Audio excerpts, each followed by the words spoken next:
Hey everybody, welcome to the Hello Road podcast. My name is Ethan. What's my name again? I forgot. I'm not sure. There's some other dude on this show that is the co-host. My name is Paul. I think. Is it Paul? It's been so long. I don't even remember how to podcast. Yeah. How do we podcast? I think we're doing it. I don't know. I think we're doing it. I think we are. Okay. The last episode was back in May.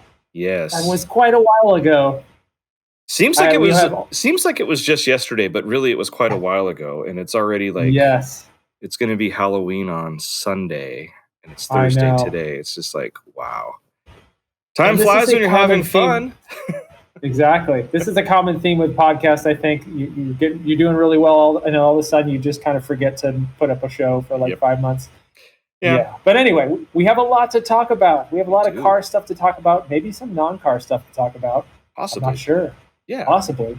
What beer are you drinking today? I am drinking a Founders All Day IPA, which, as we were told by one of our guests that we've had on a few times, Mr. Stephen, that this is a very common beer back in his home state of Michigan, I think. But it's like, I see the big beer delivery trucks with these things all the time out here, and I'm just like, oh, but it's a good beer. It's a session IPA, so it has that.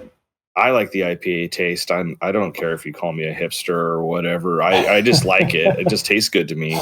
But it doesn't have as much alcohol in it, so you can have 20 of them and just be a little tipsy. No, I'm just kidding. You can't have 20 of them. You could, but yeah, you'll still be pretty messed up. But yeah, no, it's good. It's good. It's not like drinking a super high 14% alcohol IPA and then just one of them and you're on the floor asking for your dog to help you up or something. So, but it's good. Where am I again? Help me, Fido.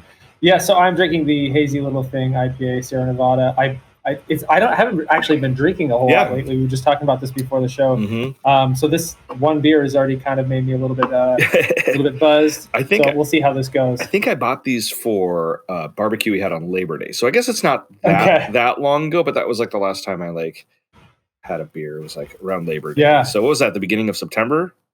Something like that. Like that. Anyways, I still have beer in my fridge from June. So some of it's a little skunky. Luckily, this stuff in the can doesn't taste that bad. Yeah, so I can deal with it. Okay, well, good. So, what the heck has been going on in the last 5 months? We have a lot of car stuff to talk about. We have project cars. You've got race cars. You've been to the track 1,000 times since we last talked. Yeah. What is going on with the Daihatsu and the Fit?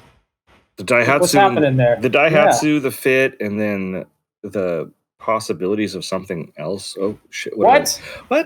There's something else too. We can't break a hint right at the top of the show like that, can you? Yeah, we can. You got to stick around to find out. No rule. Well, let's see.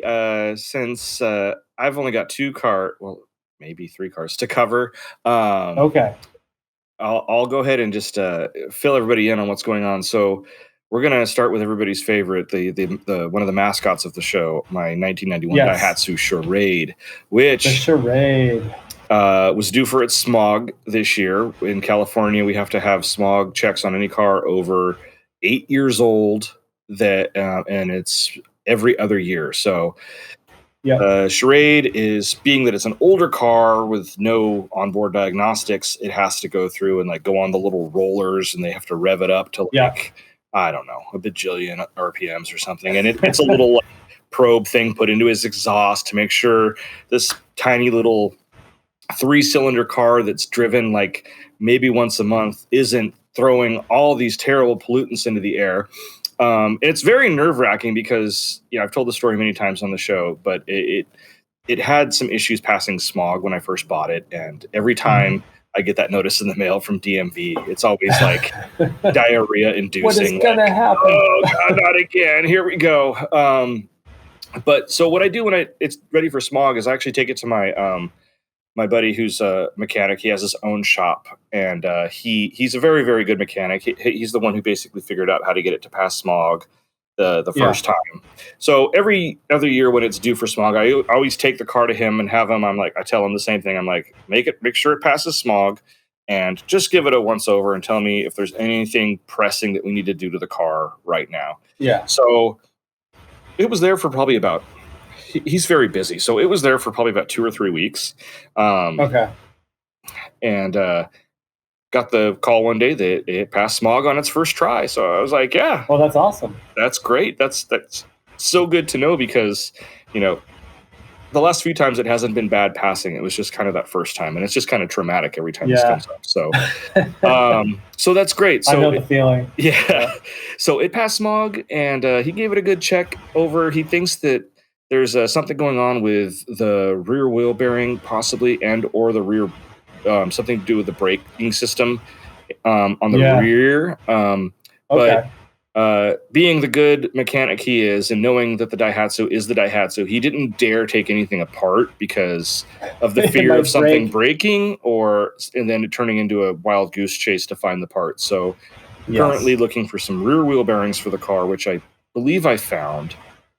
And then some hardware and stuff to redo the brake shoes because I've never had it off, and who knows, those could be the original ones. It's got 223,000 miles on it, so maybe the car's so light it doesn't really probably use the that's kind of that's what I'm thinking. But there is like an audible noise I would hear driving it, like kind of like a whoosh whoosh whoosh whoosh whoosh whoosh. But I really don't think it's a wheel bearing. I think it very well could be just something to do with like maybe the brake drums need to be turned, or some chunks loose on the shoe. Yeah, if you don't drive it that often, Yeah, that's the other thing too. Got a little surface rust or something on it. Yeah, very well. It very well could. So, but no, it's doing good. It's driving well. It's coming into Daihatsu season here in the McCarthy household, which Daihatsu season. Yeah, I didn't know that was a thing. Well, yeah, because it's a difficult car to drive when it's hot out in the summer because it's got no air conditioning. Of course, I can roll the windows down, which is great, but at the same time, it's still hot. And the car still has, and it's always kind of been something we've been chasing with it, where it'll start heating up. The temperature gauge will, at least at a stoplight or in traffic, but then the fan kicks on like right at the last possible second. It's kind of like in Indiana Jones, like drops his hat and then the door's coming down and he grabs it. That's kind of like the temperature gauge coming on, and like the cooling fan, and then the fan, whoop, and then it cools back down, and then I get to the next stoplight, and there it goes again. So, but we've gone through the whole cooling system and haven't really found anything. It's got a brand new water pump, thermostat. I don't know. Yeah. I mean, it could be something. Maybe just what it does. I mean, it could be. All charades act like that? It's funny you say that too, because in the manual for it, it says normal operating temperature, and it shows a picture of the gauge, and it shows it from like the coldest point to like the line before it overheats, and like that's like the normal range for the car. And I'm like, maybe that's the way it's supposed. That's scary. It's kind of it's a little scary because you think anything just slightly over half makes me nervous. Yeah, like. Anything just a touch over half. And this thing goes like 3/4. It gets right about to the line where if it jumps that line, it's then in like the little red zone. So it's nerve-wracking. So, but it doesn't happen as much or as bad in the winter time because it's a lot cooler outside. And it likes doing it. And also too, it's a great car to drive in the rain, especially right now because of the state of the tires on my Fit. So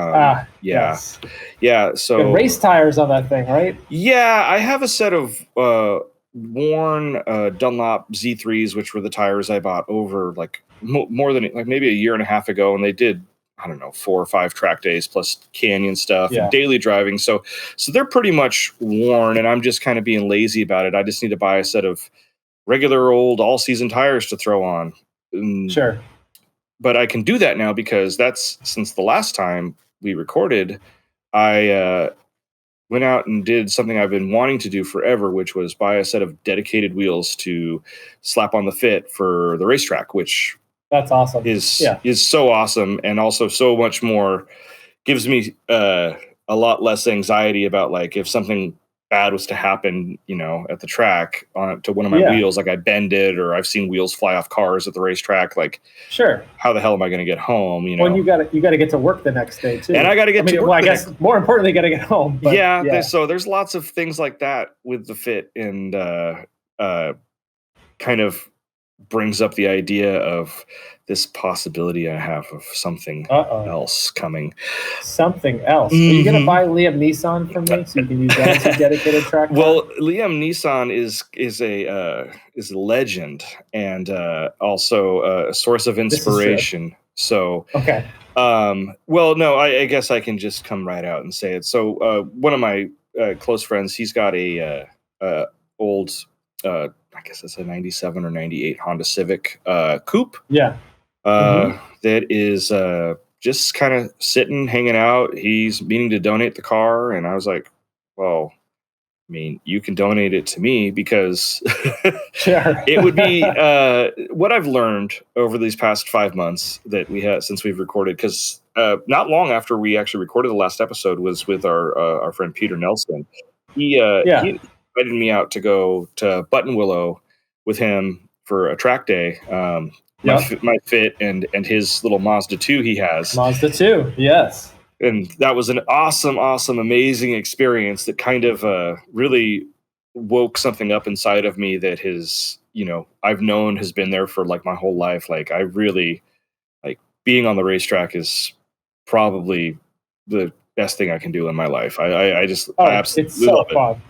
It's so fun, but it just does so much for my like mental reset and mental clarity and everything like that. It just, you think about some people that go to the gym and like all the endorphins and stuff after they go. It's just like, yeah, this is great. This is my fuel. Like going to the gym. That's kind of like my thing. I wish it was the gym because it's a hell of a lot cheaper than going to the racetrack. But it's honestly the racetrack for me. Like the feeling I have going away from there, is just so immense. And so with that, like, we've done how many days? I've gone out a few times. I've done Buttonwillow twice. I may have gone. I don't remember. I'm going to Streets of Willow like next weekend. It's like there's so much stuff going on, but I love my Fit to death. This is the funnest little car to have out on the racetrack because the first time I was out there at Buttonwillow, I was or was it the last time? I don't remember. I was chasing a McLaren in my little Honda Fit going into like the bus stop corner, which I, at the beginning of the day, did not think I would be doing, but I was. And it was just, the Fit's just such a great little race car. But, there's times when I was out there on the track and I was like, one little false move or something, or, I'm not the most experienced driver. I've done a good amount of track days now, but the inevitable is going to happen one day, I think. And there's going to be some sort of carnage in some way, shape, or form, be it a mechanical failure or maybe even worse. And I see that kind of stuff happen. So I really think that having something dedicated to just the racetrack with all the necessary safety features, like a roll cage, a seat, all those other things is really kind of the only way I can go, because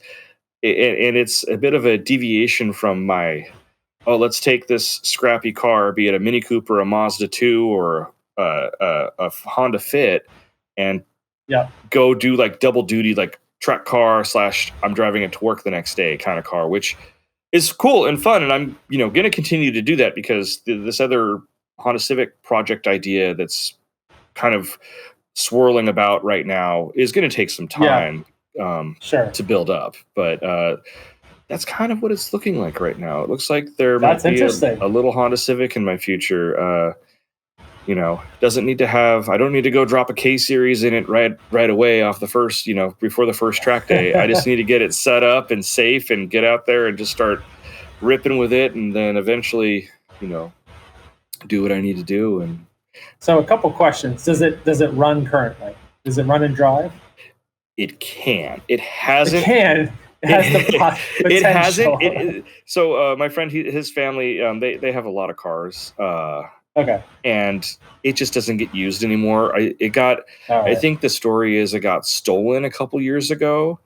And after that happened, they kind of just parked it in the back because it was like the second time it was stolen. It's a 98 Honda Civic. I think you can like steal those just by like, looking at it basically. And it's a coupe. So, it's not the desired like hatchback or anything, but you know what?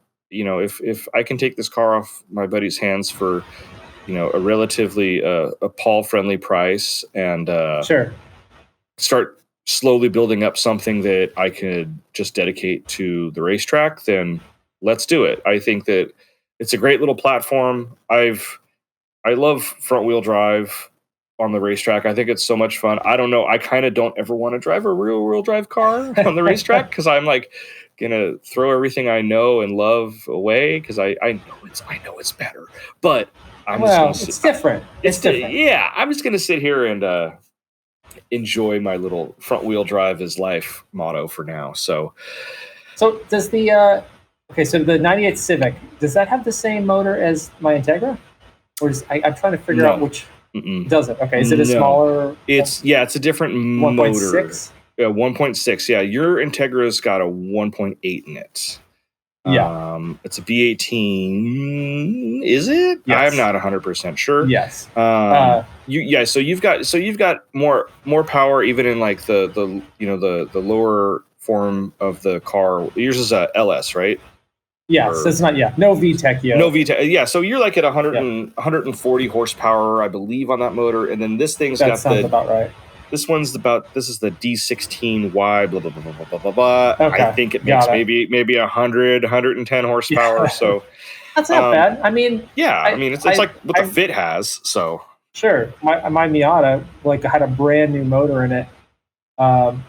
And I think I made 111 horsepower in that. Right. So, and honestly, like even with the Fit, Honda says the Fit makes 138 horsepower, which I don't believe. But even with that amount of power out on that racetrack, at least in a Honda Fit, which has got great chassis rigidity and everything like that, like it's enough to like learn and just get comfortable with driving at speed. It's kind of like perfect for that because I posted a silly meme. It was actually from Peter Nelson. I got it from him about the brand new Corvette C8 Z06 that came out, and it's just a little snarky thing like coming soon to a track day near you, getting passed by Miatas, and it was because it's like that kind of stuff happens, and that's fine and that's fun if you can afford to do something like that, but like getting to learn how to drive at speed, and I'm sure you can attest to this because you've done so much racing yourself, like that's probably one of the hardest things to do is getting to learn to, okay, I'm going through this corner at 95 miles an hour. It's not something you do on the freeway, and it's not something you're used to. You have to like go to the racetrack to experience it and continually do it over and over again before you start feeling comfortable. And that's probably the funnest thing that is out there, is just pushing yourself and getting to become being more comfortable with the car and just committing to the corners. And like the first time I was at Buttonwillow with Pete Nelson, I went out on my first session and it was a total trash session. I was like, oh, I got to learn this track because I didn't know Buttonwillow. And I went out with him on his session, sat passenger seat in his little Mazda 2. And in those 12 or 13 laps I was out there, I got gobs of information. I also got a little sick, but that's a different story. No, that always happens anytime I'm a passenger with somebody else in a race car, no matter what. Yeah, but it was, I got so much information from that. And I went out and I think I took something like 15 or 20 seconds off of my lap time just from riding with Peter. In that I know, because you can see like how quick you can go through a corner. You're like, oh shit, I've been going way too slow through that. Yeah, it's like I don't need to brake here. I can just go flat out through it. And that's probably the best part about what I love about Buttonwillow and the Fit is like there's a good portion of that racetrack where my foot is just planted to the floor and I'm just cranking the steering wheel on it. And it is and also it has curbing, which the other track that I've been to quite a lot, Streets of Willow, doesn't really have curbing. So at Buttonwillow, you can basically like hop over these things. And it's so much fun. Aggressively hop over them. And I know the car is not having it, but you know what? Things break for a reason and we can fix it. So, and that's why I also got that like 100+ mile tow from AAA. Yes, exactly. AAA. So if something bad does happen, so. And that's funny. You think about like hopping those curbs at Buttonwillow. I think that's one of the things that I really like about having a dedicated track car is that you can beat the crap out of it and still know like, okay, well, if I bend a control arm or I, bend a wheel or something, it's not the end of the world getting home or to work. Sure. And I kind of have to get myself out of that mindset because it's like, oh, I know I've got that 100+ mile tow, so I'm fine, but I still got to drive the car. Well, actually I don't. I have the Daihatsu. So I guess that's part of it too, is having the Daihatsu. It's like, oh, I got the other car if something bad happens to this. But I think if I was in a car that had a cage and, all the safety equipment that I needed and I just felt completely comfortable, like I could roll this thing. Yeah. 100% commitment. And and that's what I like about having a car with a cage and a really good belt and a really good halo seat. Yeah. And that kind of thing. Like I spent probably more than we should have on our Liam Neeson cage because I mentioned this before. I was asking my friends to race with me. I wanted it to be as safe as it possibly could. Sure. Yeah, and it's funny when I see you post about, taking your daily driver to the track. I know tons of people do that. Yeah. I just could never do that. And I think part of it is a little bit of a concern of, wrecking it. Actually, probably more for me, it's a concern of getting hurt. And that's kind of what I like about having the track car, is not only that I know that I've got all the safety gear, it's that I don't pussyfoot around a track. Like if I know that I've got the safety gear, I'm gonna go 10 tenths I drive 10 tenths. Yeah, no, and that's exactly true. What's that stupid animation? I drive flat out. But anyway, I mean that's the thing. It's like if I got all the safety gear, I'm gonna drive as fast as I possibly can. But if I am driving my street car, I'm probably gonna go like 70%. Yeah. I don't know what you do. Yeah. I don't know what your philosophy on this is. That's just me. I don't think it's as I drive to the best of my abilities is the best way to put it out there. And I definitely do not do that, but I'm glad that you do. And that's the thing though, is like I know it's going to bite me in the ass one day, and then it could very well be next week when I'm out there. But especially with Button Willow, the way it flows and stuff, and it just I get into the groove, and then it's just I don't know, it just comes over me, and it's that feeling of euphoria, like going through the S's like without lifting and just basically blasting through them, and I don't know, it's just a wonderful, wonderful feeling. So I know it's funny. I don't remember who I was talking with this about, or maybe we talked about it on our show. I can't remember, but driving on a racetrack and like trying to get the corners correct and really trying to see how they all stack up. One corner kind of sets up you for the next corner, that kind of thing. It is really zen, and it is sort of one of those things where if you're really focusing on just those sets of corners, you're like really in the present. It's like one of those things everybody talks about. Well, you should be in the moment. You should act like the most important thing is the present. Don't think about the past or the future. And when you're on a racetrack, you can't. You can only think about maybe 2 turns ahead and maybe 1 turn behind you. You're really just thinking about at that specific moment. So it is kind of almost like a meditative thing to drive on a racetrack, which is what I like about it. It is. It's just wonderful. So it's become a full-on addiction.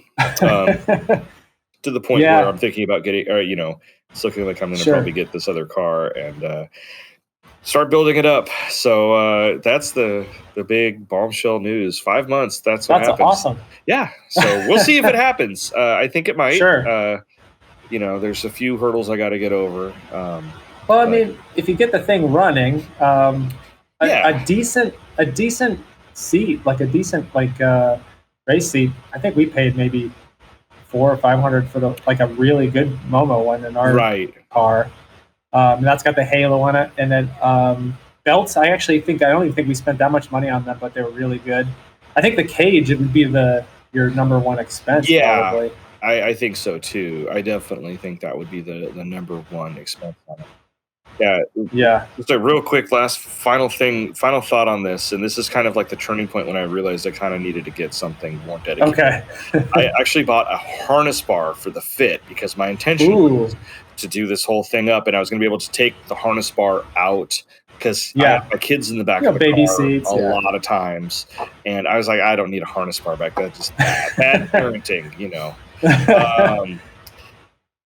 and I tried so where I work at, we've got a full-on machine shop there and everything. I tried my damnedest to make brackets and do all sorts of things I needed to do to get this thing to fit, and it didn't. Or if I did, it was going to be super, super like, yeah, I don't know if I trust the harness on this thing. So I gave up on that, and I was like, it's fine. I'm just going to drive my regular daily, the regular seat and the fit with the seat belt. That's all I can do. I can't even put a CG lock on the seat belt because it's got one of those big ass buckles. So, okay.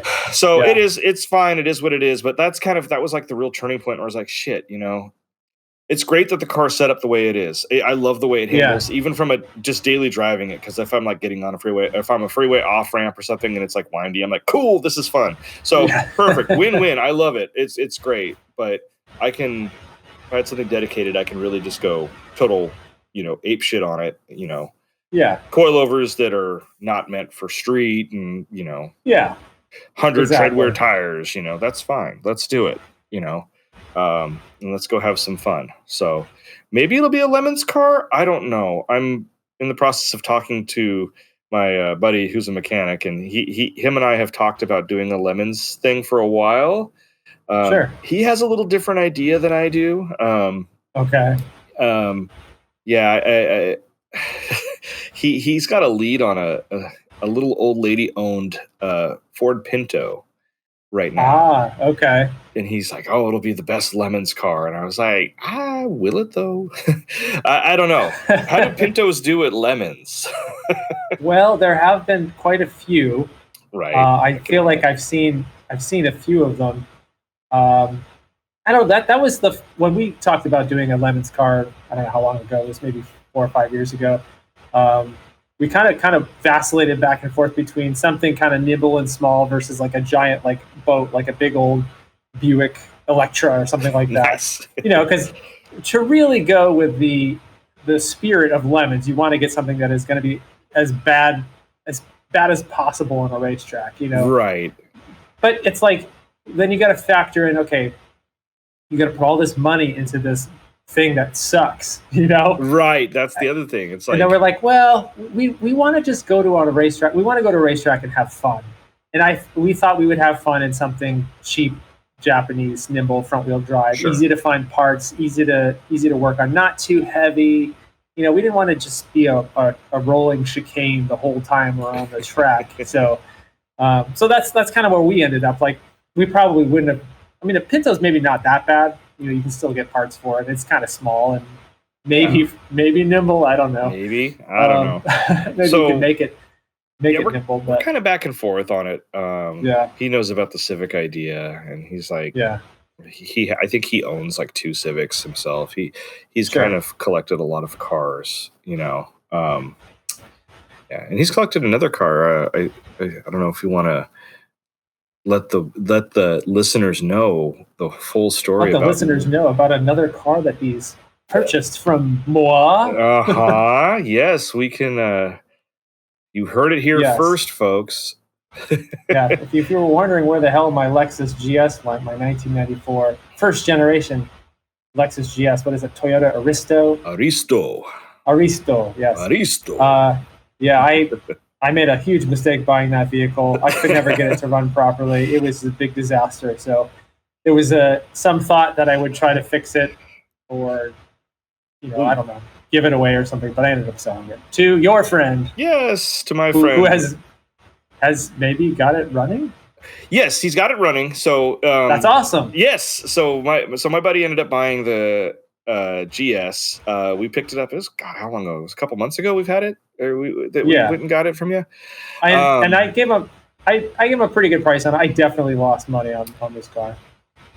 Well, he's gonna need to spend some money on it too. So it's kind of a little bit of a big money pit. It's a big money pit. But and you've talked about it in the videos and stuff, and like seeing it in person, and like he cleaned it up a little bit too. Like the paint is just, for being as old as it is, it's just the attention. It's the attention to detail that Lexus put into these cars when they produce them is just, people were comparing them to like Bentley and Rolls Royce. I remember reading about those in like Road and Track and stuff back in the day. The paint quality, so good. Yes, still looks good to this day. So, so what the story is with that car? He got it running. He's a great mechanic. He dealt with just Subarus for so many years. So basically, like his motto is, if he can fix a Subaru, he can fix anything. So he's done a lot of head gaskets, I'm guessing. He's done a lot of head gaskets. And, it's funny you should mention head gaskets because that involves this Lexus. So basically, what your thoughts were on it, I believe you said it in the videos that they believe that the valve seals were leaking, and that's true. That's the case. Okay. They are leaking. So it basically profusely. Profusely. It needs to have its a full head rebuilt. Which he can do. He just needs to have a machine shop do some. They need to deck the head. He needs to check a few other things on it and just kind of clean it up. Other than that, he can do the whole thing. So it's not going to be too terrible. But he's got his knowledge base of how to do everything. So, but yeah, it is currently running. He moves it out of his shop every single morning and parks it in its spot, and then goes and moves other cars. He's a very, very busy mechanic. He has a very unique customer clientele base that has very weird things going on. There's always something odd in his shop. Like right now, he just actually finished one of my friends who I don't know the full story behind this, but he has like either a brand new or very close to being brand new Chevy Silverado that he ripped the motor out of, redid all the internals with like forged stuff, and is putting a supercharger on it. And I was like, okay. I mean, I think the truck has like less than 10,000 miles on it. So it's so he's got done doing that. So that he told me a couple of days ago that like that project's done. So now the Lexus is going to go in because he's got some time, because it's around holiday time. He slows down and works on his own projects because he's got he's got this. He's got a few Civics. He has a Mitsubishi Lancer Evolution 9 MR. I have to say the whole thing because it's just fun. Yes, exactly. And all of his cars need work right now, so he's going to be working on those ones. So, but yeah, that's where the Lexus went. It's he's got some people that he's got a tire shop across the way from him, and they're all into like these barged Lexuses from the 90s, and they're all chomping at the bit like, oh, you're gonna sell it when it's finished. And so he's like, I don't know, but we'll see, especially if they like want to pay like some crazy price for it or something, because it's hard to find these in like good running shape. Like I know you obviously looked for it. You found it at the auction, but like I've looked a couple weeks ago. I was looking for them. Excuse me, and it's very difficult to find a clean, like running lowish mileage, like first generation GS. If they're out there, you're going to pay for them. They did not import that. Yeah, they did not import that many of them. And a lot of them just got driven into the ground, and that was it. They moved on to another car or something like that. Maybe something like this comes up with the valve stem seals. Maybe it's a common thing. So, but yeah, so who knows? We'll see what it goes on, but hopefully we'll have some new updates on it as soon as he gets the head off. I'll try to get some pictures, and we can get them up on the site and maybe, go from there. So yeah, that's where it is. That's the GS. Maybe I have to make another video with it once he gets it fixed. Like, come on down. Maybe I'll buy that back from you. Yeah, come on down to the shop and we can shoot a video there. It'll be fun. So that's the GS. But I mean, you've got let's see what else. You've got quite a few cars over there that we haven't talked about in a little bit of time. I mean, I just recently did a video where I tried to start all 13 of my vehicles. And, I saw that with the challenge, right, where your friend Charles did it. Yes, that was it was a great idea. He's like, hey, I'm gonna come to your house. I've got this video idea. I'm not going to tell you anything about it until I get there. It was just like a race against the clock to start all my cars. And if you haven't, it was fun. Watch it. It's very fun. And I did not expect the outcome to be what it was. I was like, okay. Holy crap. Yeah. How is that possible? It was so good. All right. So good. So I could do a quick rundown of the cars that are or were recently in my fleet. So Pontiac Turbo Grand Prix is gone. I sold it on Bring a Trailer. Yes. I was pretty pleased with the amount that it sold for. I was hoping that it would go for a little bit more, but again, nobody knows about this car. It has that ABS issue, so it's going to a guy in North Carolina that says he's going to bring it to Road Atlanta. I'm like, good luck. Wow. Okay. All right. Well, I think it was fix the brakes first, dude. Yeah, fix the brakes first. I think it was. We'll call that one well bought and pretty much well sold too. I think it was. I think so. Yeah. I mean, the thing is, the paint looked amazing. The car was in really good condition. 70,000 miles. There's just not many of these made. They only made about 3,500 of them. Anyone I usually see is completely thrashed and beat up. I do feel like more and more people are going to start to learn about the cars, and maybe the values will go up.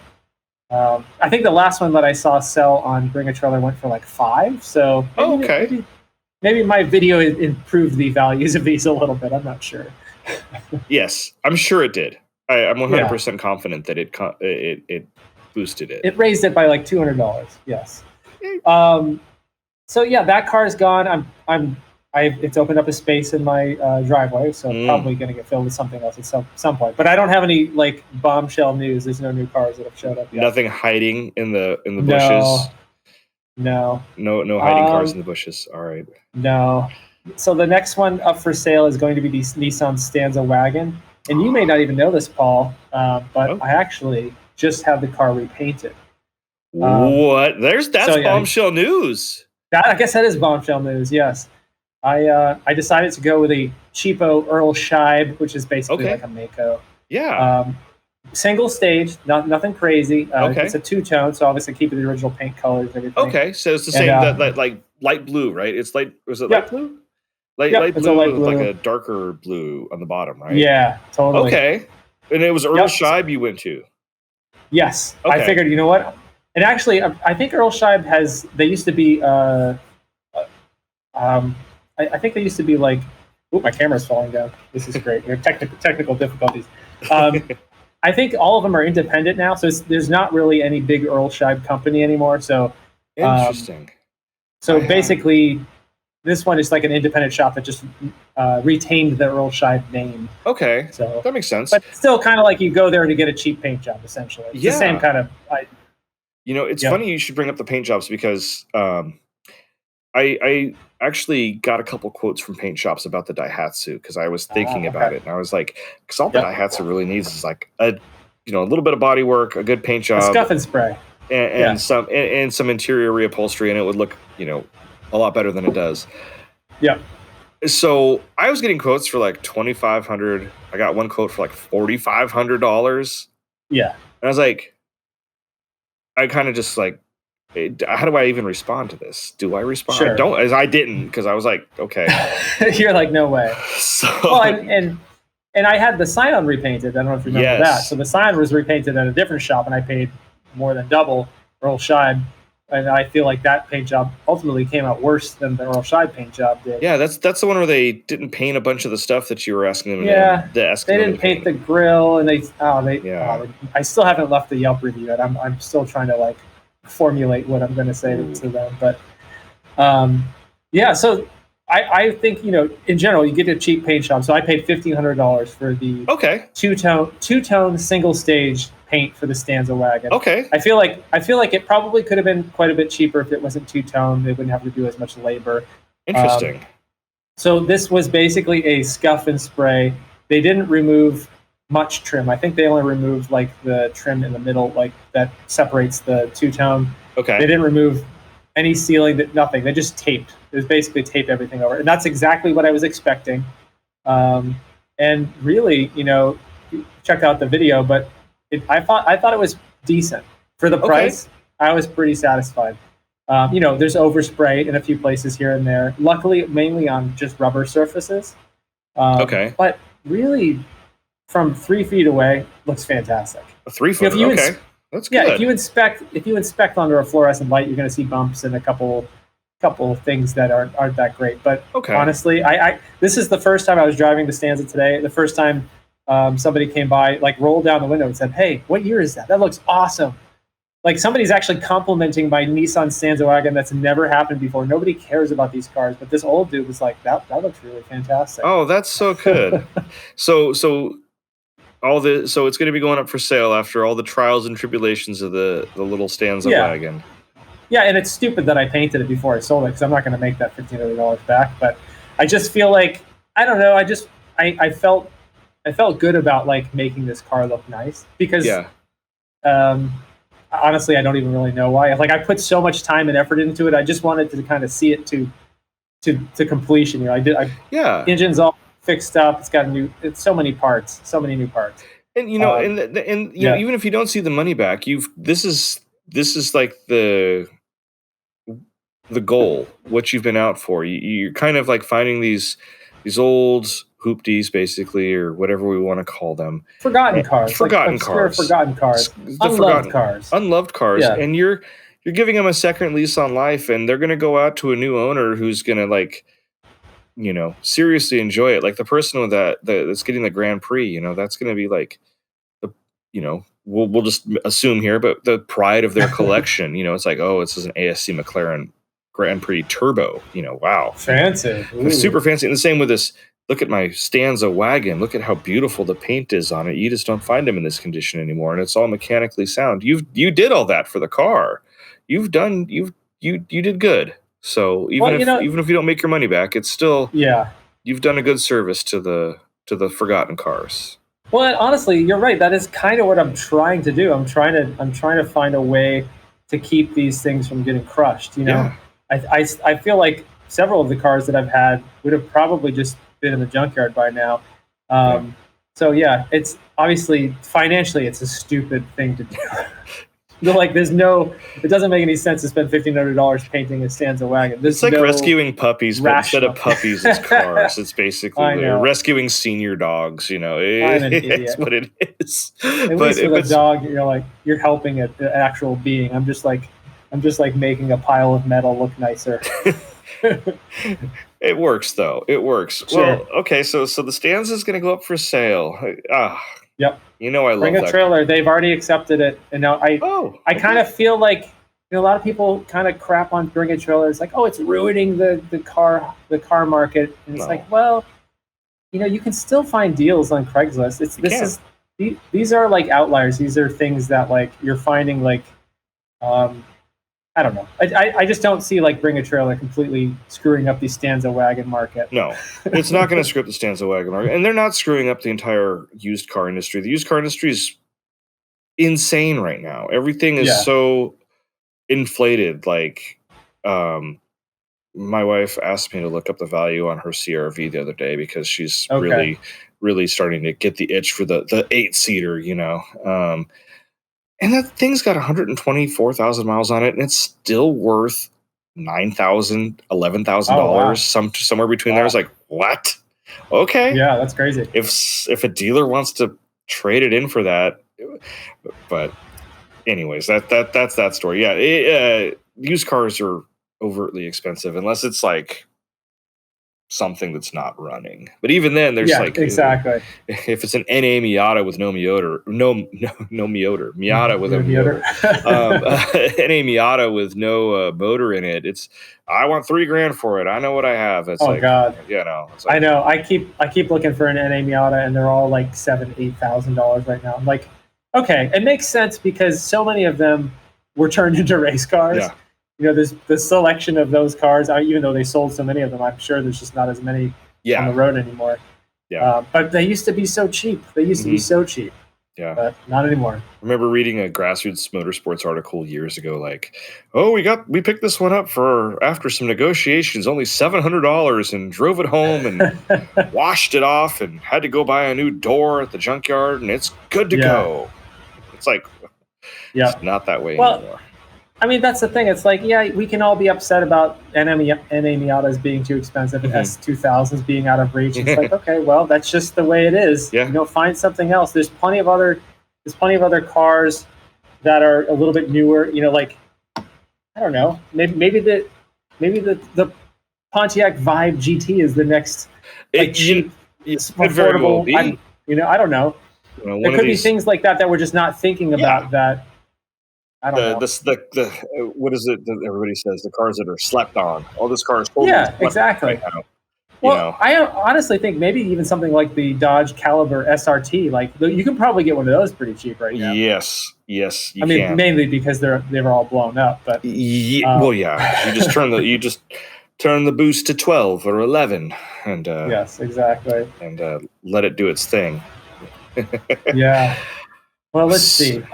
What else do I have? So the Integra. That's actually running and driving great. I actually just replaced the struts. Oh my god, it's so much. It's like a brand new car. You should borrow it for a while. It's a good car. Yeah, I'd love to.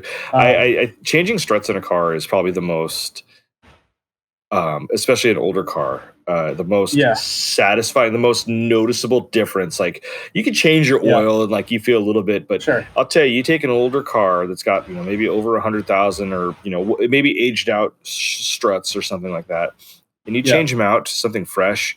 And holy shit, it just is like, wow, I have a brand new car. I remember changing the shocks and struts out on my wife's Ford Focus she used to have.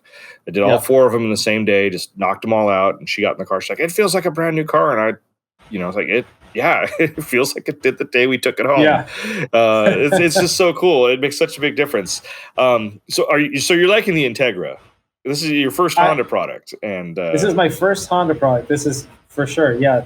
And I got the car seat in the back of it. I took my daughter to the zoo the other day in it. Nice. It's it's a little tight for a family, but I can throw the kid in the back and it's okay.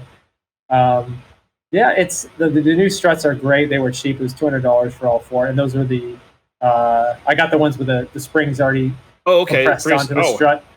Yeah, easy. They're so easy. Yeah. I mean, I had a little trouble with the rears just because I'm just an idiot. I'm not a good mechanic. So it took me a while to figure out that I have to put the bottom on first and then try to snake the top in. Yeah. So I tried to do it the other way around, where I had the top in and I was trying to snake it on the bottom, and that does not work at all. Mm-hmm. And I left that whole part out of my video because it took me a very long time. I actually disconnected the control arm. I'm like, how the F do I do this? So I disconnected the sway bar and the control arm. I left it out of the video just because I felt so stupid that I didn't need to do that. No, everybody does that the first time they do something on like a multi-link suspension like that. I did it the first time. I was like disconnecting control arms and everything, and I'm like, this stupid thing won't go in. Oh wait, just do it from the bottom. That's exactly that what makes I did. Way more sense. So I mean, I don't know what I'm doing. Like I watched somebody else's video on YouTube and I'm like, okay, I feel like I can tackle that. Mm-hmm.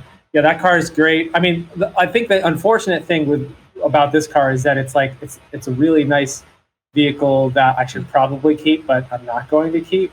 I should keep it because it's reliable and it drives nice and it's relatively modern. It's got airbags and I don't fear for my life when I'm driving it, like when I'm driving the Stanza, with the lack of a B pillar. Yeah, totally. But I don't know. It's also one of those cars where I really do like it. I like the fact that it's pretty reliable, but I haven't fallen in love with it. Sure. And it's also, I bought it with the intention of flipping it, but that is definitely not going to happen because I've spent so much money on it. I'm going to lose money on it. But I feel like at some point the goal was to make a little bit of money on this car, but I do feel like I just got to break even if I can. Yeah, no, I think you will, especially riding on the coattails of the new Integra that's coming for next year, which I have a sneaking suspicion that we might see that car sooner rather than later. I have a sneaking suspicion at Radwood it might be making an appearance at Radwood. Yes, exactly. They're going to launch a whole new car at Radwood. Well, I honestly think the timing's right because I think Radwood, LA is taking place, which is very soon, November 20th, which is I think that's press. That whole couple days leading up to it is the press days for the LA Auto Show. So, and I mean, we do know people that are part of the Radwood organization. So, but I haven't talked to any of them. But if I'm not a betting man, and I've said that many times on this show. But if I had to bet, it's that they're going to the car will get debuted somewhere at LA. or it might be like a very close design study of what it's going to look like, not finalized. And that car will probably make it to Radwood, because the Radwood LA show, which is really cool this year, is going to be at the North American Honda, or the West Coast headquarters in Torrance, which I'm very happy about, because, you know, my heart beats in this H-shaped pattern now. But I'm also conflicted, because I'm like, well, I don't know if I should. I don't know. You can't drive the Charade there. You got to drive sacred that ground. You got to drive that Civic. Well, we'll see. You got to get that is Radwood ready. I didn't think about that till right now. It's a 98, right? Yeah, it is eligible. Just barely makes the cutoff. I mean, my Integra does too. Mine's a 99, so. You just barely make. I remember Lane saying anything after 97, we're not good. It's not. Well, it's like a technical. Like he'll say like anything after like 93 or 92. It's like it doesn't belong there, you know. But oh shit, I didn't think about that till right now. Yeah, so I just feel a little odd about taking the Charade to the sacred grounds that are. But yeah, well, I've been thinking about that too, because all the teasers I've seen of the new Integra have been of a white Integra, and I also own a white Integra. You do. So I'm thinking that maybe I should go to Radwood in my Integra, just park next to this whatever this brand new one's going to be, which may or may not be there. But which may or may not be there. Yes, which may or may not be there. We're just speculating that it's going to be there. We don't really have inside information, or at least I don't have inside information as to whether or not this car is going to be there. But I just got a suspicion it's going to be there. I don't know. Okay, so your Integra is great, but we're going to have to sell it. The Stanza, I think it's going to go away. That's going to go away too. Okay. So what's staying? The twin cam. That's got to stay, right? That's not going anywhere. Okay, that needs new wheel bearings. I still haven't done that yet. Needs new brakes. Haven't done that yet. It has new tires. I put new tires in the Integra too, because those were just awful. They were all mismatched, like really, whatever the worst brand name you could think of tires. That's what was on it. They were so bad. Just says tire on it. It doesn't have any. Yeah, exactly. It says tire. Tire trademark. Let's see. So the twin cam stand. I'm sort of actually. Me and Brad Brownell, co-founder of Radwood, also co-owner of my 944 Turbo, we were kind of on the fence about selling it. I love this car. I love it. I do love it. But at the same time, I don't know. I feel like it might be time to let it go on to somebody else. I'm not sure. How many owners has that car had? I don't know if we've talked about that before. Do we know? You know, I've never run a Carfax on it. I have no idea. Again, I feel like it has like 356,000 miles shown. It's probably got more than that. Yeah. I don't know. I'm not sure. I should probably run a Carfax on it at some point. We'll find out that it's only got like 36,000 miles. It just looks awful. Or it's got like 600,000 or something. I'm not sure. So what else? I don't even know what else I have. The probe is done. I don't know what to do with it. I'm just ignoring it. It's on the side of my yard. It's on the bad side. It's on the bad side of the yard. Exactly. That's currently where the Wrangler is. I haven't done anything with that. Mm-hmm. And I've actually done a little bit of work on the Legacy. So I've got 98 Legacy. Oh yes. Which I haven't even posted a video about it yet. I'm trying to finish a couple videos with it now. And it. Right now, I'm just trying to get it to not stall, trying to get it to pass smog. So that one, I think I want to turn into some sort of off-road kind of thing. I'll give it a little bit of a lift kit. I saved all the parts from my old 98 Legacy, the wagon, the Poobaroo. The Poobaroo. Yes, the one that smelled like literal shit. I saved the wheels and tires. I mean, now they're pretty old, but I've got the skid plate. Okay. I've got all that stuff. I saved like the LED lights and the roof rack and all that crap. Yes. So I'm just gonna throw all that on this car and then just do some off-road days. Oh, cool. And see how it does. What else do I have? I'm trying to remember what other cars I've got on my property. The Previa. The Previa. Oh my God, I haven't done anything with that. I know you said you wanted to borrow it a long time ago, and I'm like, it's probably not in any capacity to be driven. It's still not. I feel like the head gasket is going. Okay. So I might try some steel seal, which if you're a mechanic, you probably will frown on that, but it might be like a way to try to buy some time. buy a little bit of time before I really do that gasket. Okay. And everybody will say, "Oh, that'll ruin your water pump. It'll ruin everything. Everything's going to get all gummed up." I don't know. You're going to change all that when the motor's going to inevitably have to come out to do the head gasket. So exactly, because it's located just in that wonderful, easy to access spot underneath the seats. Yes, and I have seen one person that did a head gasket without completely removing the motor. But generally speaking, you will remove the motor to do a head gasket on the Previa. I'd be a little concerned about that. I would just take the damn thing out. Yeah.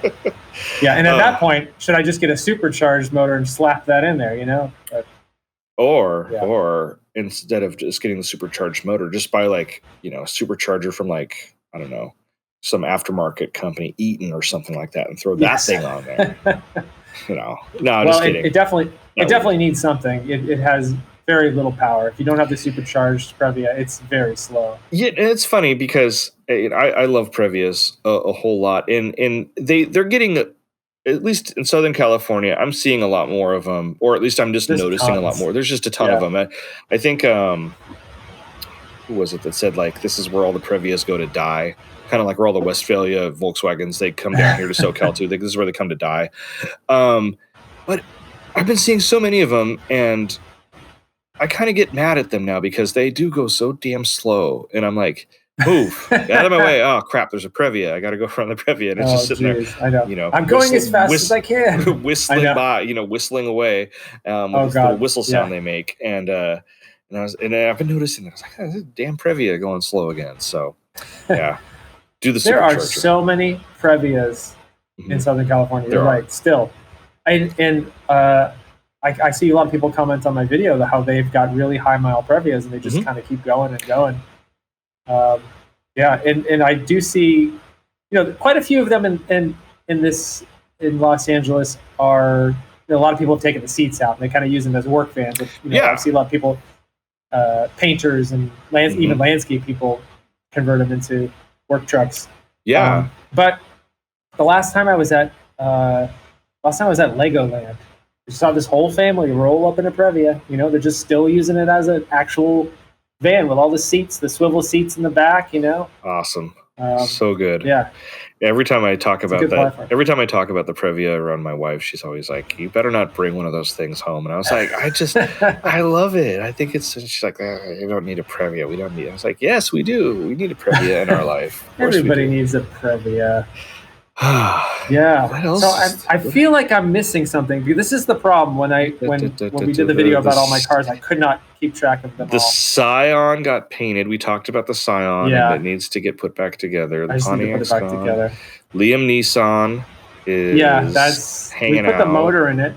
The motor in it. It's not completely because it's out of the garage now. Yes, I was when I was over there getting the GS. I remember seeing it. I think the motor was in it at that point. Yeah, so me and my brother put the new motor in.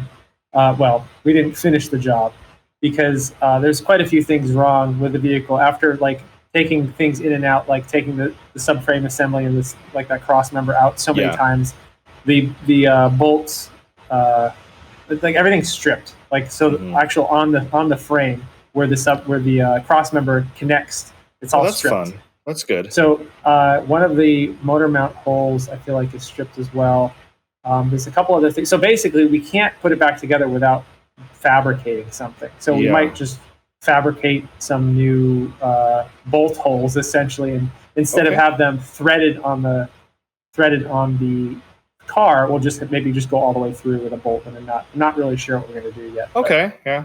Or we could do a tap and die kit, or unless I don't know that is kind of hit or miss. I've seen that kind of stuff happen. Just kind of go through and clean them up with a really nice high quality. With one of them, we had already done a nut cert. Yes, which is basic. Yeah, so you basically go through and you kind of create a new new place for it to mount. It's pretty sketchy, but it gets the job done.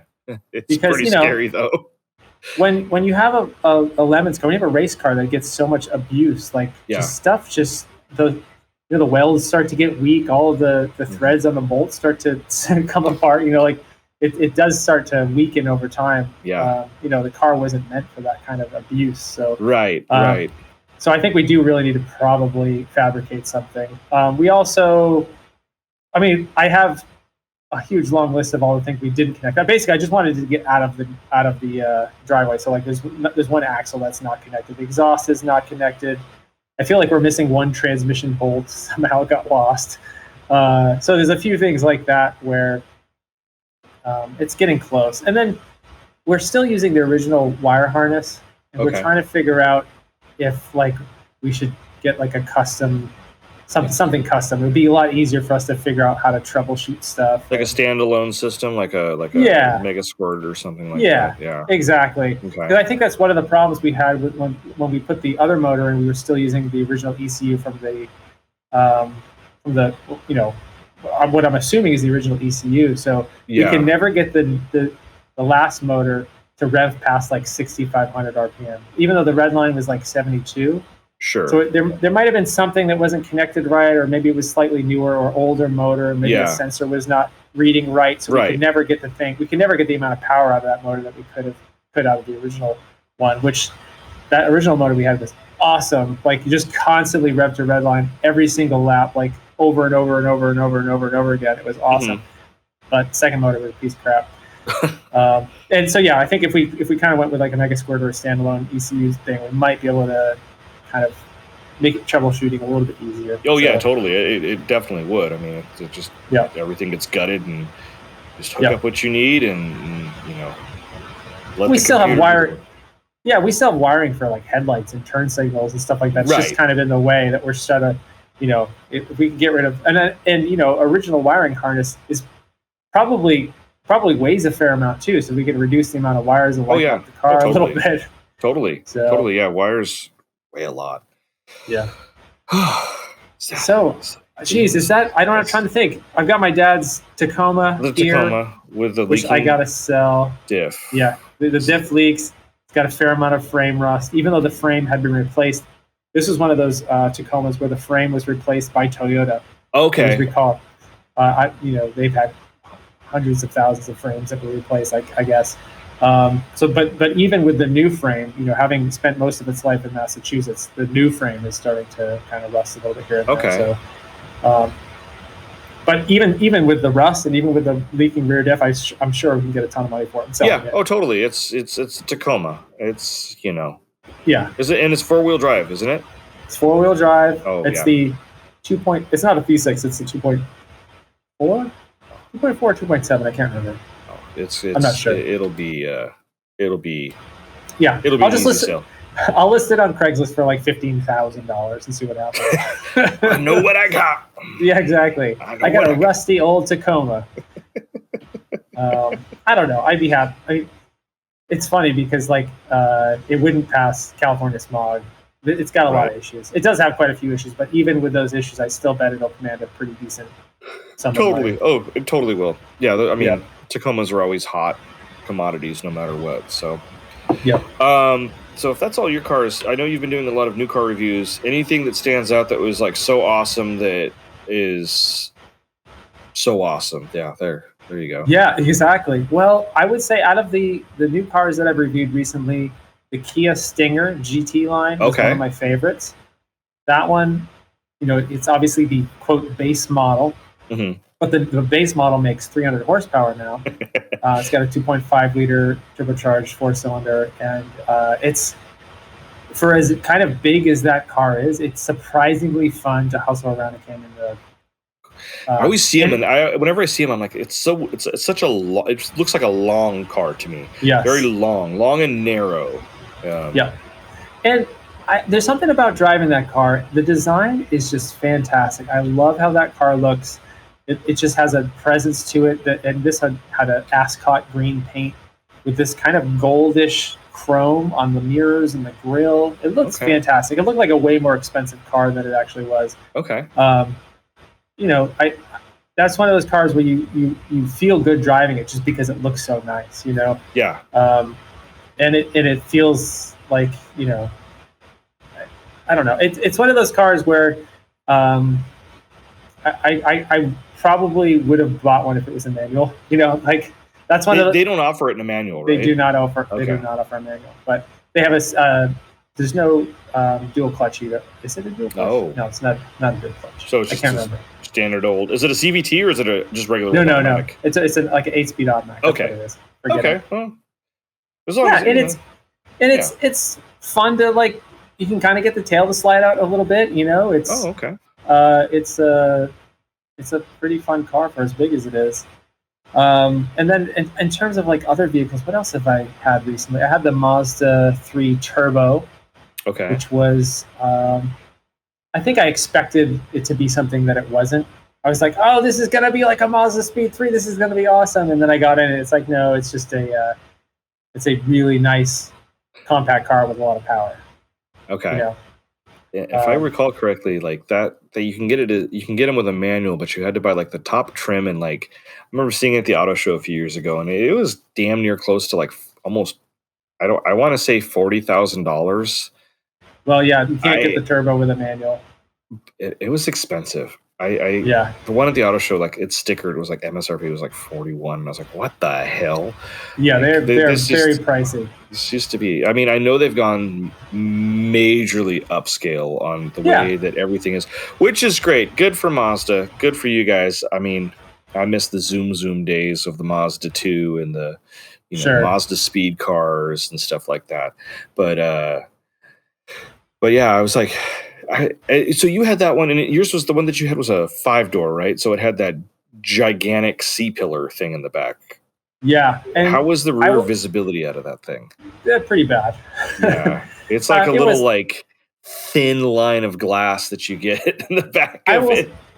I will say that and I didn't actually mention this in the review, and I maybe should have.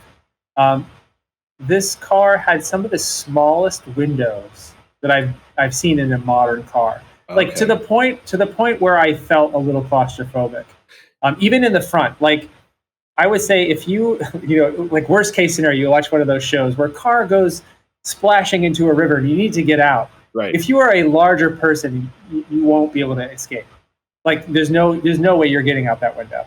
I know this is like the stupid, like maybe I should have included something like that in my review of this thing, but it's like a Camaro, like a newer Camaro. They have those very like short windows that like you always like. Yeah. If I've ever sat in them a few times, I was like, that window is very small. I don't know if I can get used to that. And you have like all this car body like up to your shoulder. Oh, interesting. So yeah, I remember sitting in one and it was very cavernous. I wondered how it would feel if you were sitting in the backseat of one on a road trip and you look your windows, like you have to lean forward to look out of it. So yeah, I would say that's probably one of the biggest negatives of the Mazda 3 is the how small it is on the interior. Like it feels very narrow. The back seat is ridiculously small, and it feels just maybe the colors that they use or the design of it feels very closed in. Yeah. And a polar opposite of that is the GTI, where it feels very open. It feels like you feel kind of more relaxed in it because it doesn't feel like it's just like closing in on you. Right.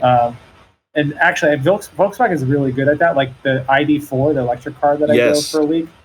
That was one of the things that I loved about that. I mean, there's plenty of things that I thought about that car that were pretty awful, but that the big part of that I loved was just how open and airy it felt. Like they did a really good job of making you feel like you're in like a very expansive place, even though it was not that huge. Yeah. Versus being shoved in a tiny hole of a car like a Mazda. Yes. Interesting. Okay, so you've done a lot of the electric stuff recently. I mean, there's been so many. I mean, you've been on a roll with these. I know. The videos. It's been awesome. There's a few that I haven't even posted yet. Like I'm trying to catch up.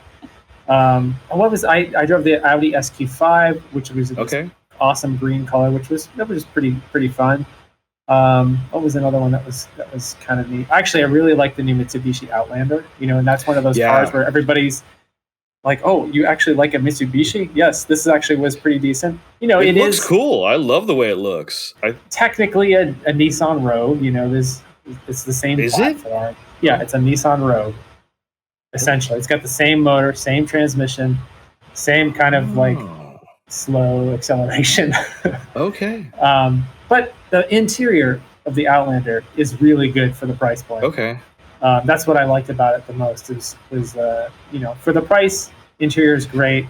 I'm still on the fence about the design, especially in the front end. But yeah, being I like inside it. that car, That's got those big like chrome pieces on it, right? it looks like a big handlebar mustache to me. Yeah, But I think it looks cool. I think it's fine. I dig it. It looks unique. Yeah, that's what I like about it. Well, and the thing is, like, I'm just glad that, like, even though it technically is kind of a Nissan, but they did their own tweaks. They did their suspension tweaks. They did the design. Obviously, the interior was all kind of Mitsubishi, and they chose to put the third row seat in it, which is not very useful because it's tiny. But and it's got the Mitsubishi Super all-wheel control, all-wheel drive system. So that's unique to the Mitsubishi. Also, it's built in Japan versus the Rogue, which is built in Tennessee, I guess. Oh, interesting. Yeah, so if you buy a Mitsubishi Outlander, it's built in Japan. Oh, cool. That's pretty cool.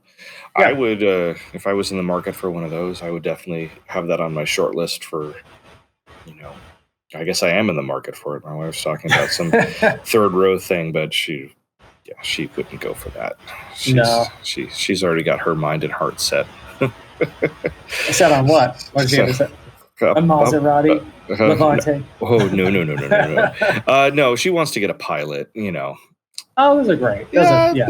It's fine. It gets the job done. Yeah, it's kind of suburban mom mobile. It is. But my sister-in-law has one, which is probably a big reason why she wants to get one, because they kind of do things in tandem. And I had to drive that thing. We went to a wedding a few weeks ago, which is weird. Going to a wedding like after all these years, or not all these years, but like it was almost 2 years of COVID. But like, sure, it was fine. We did our social distance parts and everything, but just I had to drive it out there. It was all the way out in Moore Park, so a bit of a jog from my area. So there and back, and I just driving that. Her Pilot versus driving my wife's CRV is just like it's such a different experience. It's very comfortable. It's very and very powerful. Yeah. Well, not very powerful, but it's more powerful than the CRV is. So it's nice, and that's what she wants. So if that's what she wants, then that's what she shall get. So that's fine. We'll get as long as you don't have to sell your fleet. No, and the Pilot can tow 5,000 pounds. So that can tow a Civic. It can tow a Civic. This sounds like a pretty good idea. So as much as I don't want to be one of those, I got a 3-row SUV that we're going to use 1% of the time. We got a 3-row SUV with a 5,000 pound towing capacity is going to be what I say. So and it's always good to have show up with your Honda race car being towed by a Honda powered. That's the other reason too. It's like I could be like two and two. Before the Pilot, this Pilot idea came up, I was thinking about maybe looking into getting like an older Ridgeline as like a daily or something. Okay. And I was like, that would be cool because Honda. It's like people, they get the Porsche Cayenne or the Macan and they tow their Porsche with it and stuff. Sure. It's just a thing, I guess. But the kids say it's a vibe, it's a vibe. So I mean, when I had my Nissan Titan, I would tell Liam Neeson it was a good tie and it worked out really well. There you go. Yeah. Well, fun stuff. Lots of good catching up. We've both been busy. You've been doing all of your videos, and we're not going to have anything to talk about next episode. We better have a guest on or something. Yeah, maybe we should do that. Well, we'll have I mean, we could talk about my track day, I guess. That's true. Are you going to go to the Japanese Classic Car Show? I feel bad saying this. I'm boycotting the event. Oh, really? Oh, geez. Because I was actually thinking about going. I had a bad experience there the last time I went. Did they laugh your Daihatsu out of the show? No. I didn't even have. Oh no, I did have a Daihatsu there. I went and I brought my oldest daughter with me, who at the time was 6. Okay. The line to get in, it took us about an hour and a half.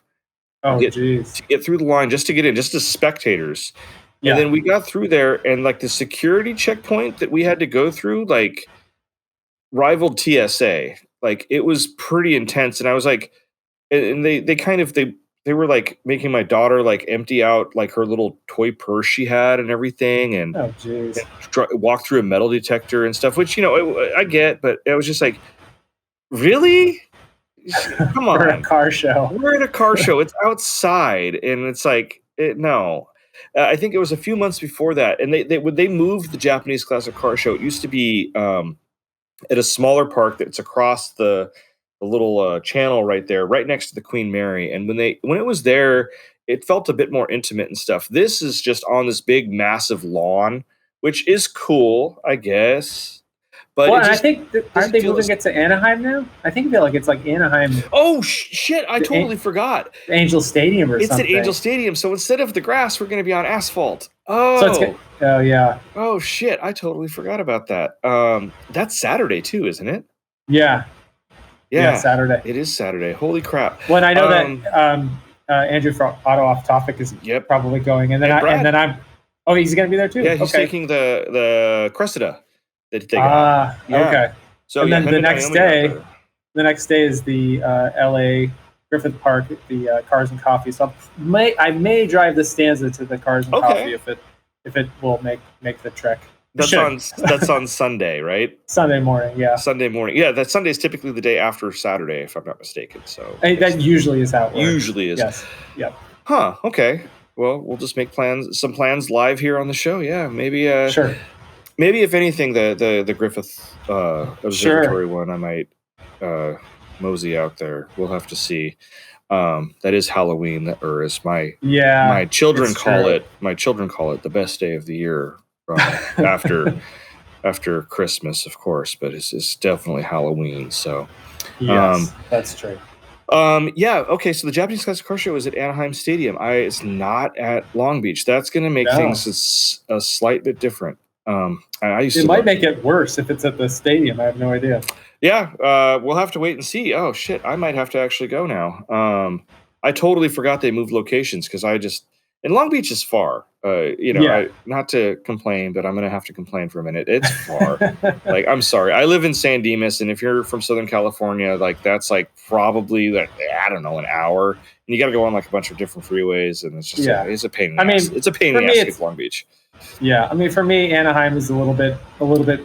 I mean, it's about the same. It's not a big deal. Yeah, I guess that is true. I don't like driving down there because there's no good way to get there and avoid traffic. But maybe it'd be so bad. I don't know. Huh. Okay. Well, maybe we'll be at the Japanese Classic Car Show. It's a cool show. There is. I will say this. There is definitely some amazing things you're gonna get to see there. One of my favorite cars of all time, the Toyota Sports 800. Usually there's a few of them at the show, which is just awesome to see. Toyota usually brings out their 2000 GT. You get to see that in person, which is just an amazingly epic car in person. Yeah.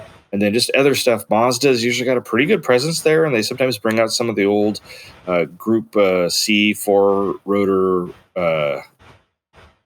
hell-raising race cars they have, and it's pretty cool. So, yeah. Okay. Well, speaking of shows, Autopia 2099. Yes, that's coming Saturday, December 4th, and it's out at this place called Optimus Studios. It's going to be in Optimus Studios in Los Angeles. It's pretty close to the airport, so fly into Los Angeles, come see this awesome electric car show that we're trying to put on. I think it's going to be pretty cool. Into EVs, electric cars. I believe. I don't know if this is confirmed yet, but I believe the electric car that holds the land speed record currently will be at Autopia 2099. Oh, it's going to be very cool. I think the pièce de résistance is going to be the mystery person that's going to show up, running GM EV1, and everybody at the show is going to flock to it like some huge celebrity that it is. Oh my gosh, there it is. It's here. We'll see. I don't know. I don't think that'll actually happen. It would be cool if it did. I love we all talked about it. We all love the EV1. So, I keep trying to figure out what I'm going to bring to the show, because so technically you can bring a hybrid. If I could bring my Prius, there's nothing really special about my Prius, but I'm trying to find, I would love to find an EV1 just like hidden in some college. There was the one hidden in a college, wasn't it? Yeah. That's I might have to go and just take it. Do like that one, oh God, what was that? Redwood 2019 when the Aston Martin Lagonda was there, but it came by trailer because it. Yes. Just be like, yeah, there's my EV1. Why is it attached to the trailer? It's taken a rest.